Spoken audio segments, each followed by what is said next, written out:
Le petit topo anti-TNF, aujourd'hui c'est important en rhumato de parler des anti-TNF. Pourquoi? Parce que ça fait 10 ans qu'ils sont sur le marché et qu'ils ont complètement révolutionné la prise en charge des patients qui avaient des rhumatismes inflammatoires. Donc aujourd'hui c'est impossible d'ignorer les anti-TNF, on les prescrit de plus en plus.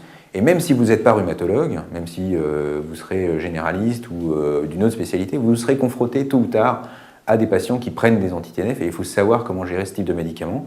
Ce n'est pas des cachous, c'est des médicaments qui nécessitent une surveillance particulière, qui nécessitent des précautions particulières à l'initiation, qui sont contre-indiquées dans certains cas.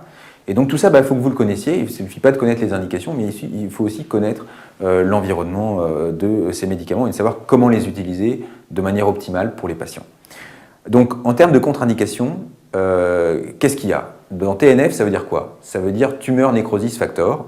Donc c'est un petit peu basique, mais c'est parce qu'on a mis du TNF-alpha sur des cellules tumorales in vitro, à des grosses quantités, qui dépassent largement la quantité qu'on a dans l'organisme, et qui ont montré que le TNF entraînait la nécrose de ces tumeurs. Donc on considère que c'est un tumeur necrosis factor, un facteur de nécrose tumorale.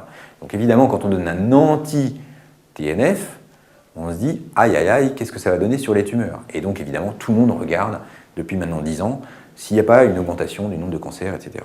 Et aujourd'hui, ce qu'on peut dire avec le recul de 10 ans, c'est qu'il y a, pour la grande majorité des cancers, pas d'augmentation de ce risque.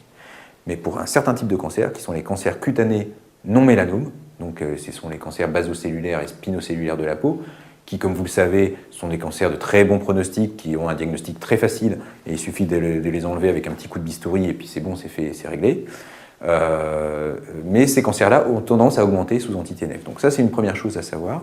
Et c'est fait aussi qu'on contre-indique l'utilisation des anti-TNF chez des patients qui ont un cancer qui n'est pas guéri depuis au moins 5 ans.